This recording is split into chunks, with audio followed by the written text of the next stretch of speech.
As you can see behind me, I still have the Mondeo on the lift, no back wheels, but over the last few days we have made a large amount of progress. Unfortunately, I've not been able to film it all, mainly because I keep forgetting to film it all. So next week we're going to try a little bit harder and make sure we film the process as we go. It's easy just to jump into a task and then completely forget to film it. But anyway, I thought I'd do a quick update video as to where we are with progress.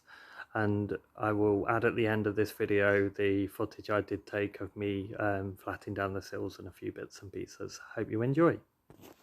So we'll start over here with the back subframe.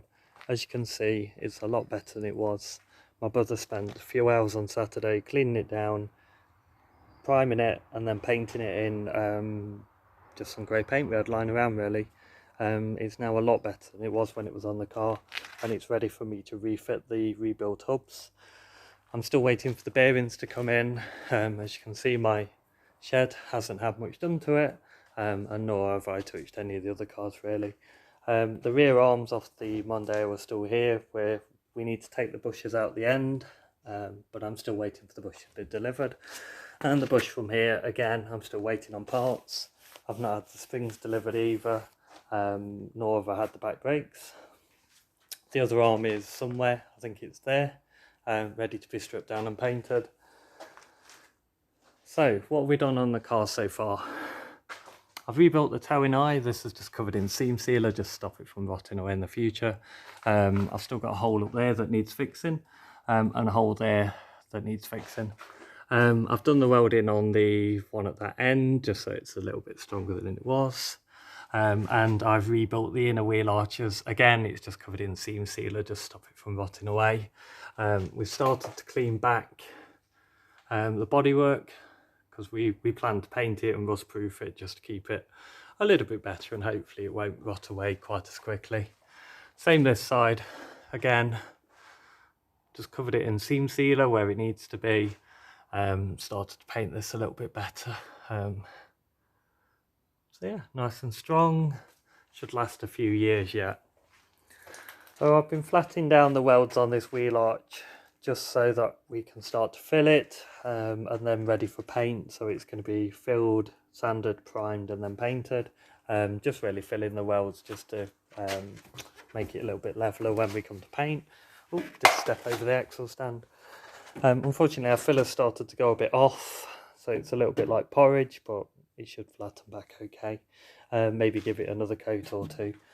I'm yet to do the other side, just ran out of time, but this is where I'll be focusing tomorrow, just flattening back the welds and started to apply the filler ready for paint and bodywork, hopefully next week. Tonight we did unfortunately have a little bit of an incident that should be a warning to everybody really, just to make sure that you move important wires and things out of the way before welding. I've set fire to the wiring loom, and unfortunately I have set fire to the seatbelt, so clearly that's no good. Unfortunately there was no other damage in the car. None of the plastic's a little bit singed, but it's not damaged at all. But unfortunately the wiring loom is damaged, so I need to cut that out and replace it with new, which are extra tasks I didn't think I'd be doing. Hopefully this plastic will clean back. But the headlining survived and the seat survived. This carpet's just a little bit charred, but it's not too bad. And then down there's a bit of a mess, it just wants cleaning out and seam sealing. Unfortunately it's damaged this cable here which operates the petrol flap, but thankfully we saved one off the other car. So there you go, bit of a warning, just be careful when welding to move things out of the way. It's dead easy just to get carried away. And fortunately this was not too big, but it could have been bigger and I could have lost the unit and the car, which would have been devastating. So there's a warning for you all, be careful when welding. I'm now going to play the video that I've taken for the last little bit of this, just some of the work I did on the sills and on cleaning down some of the suspension parts.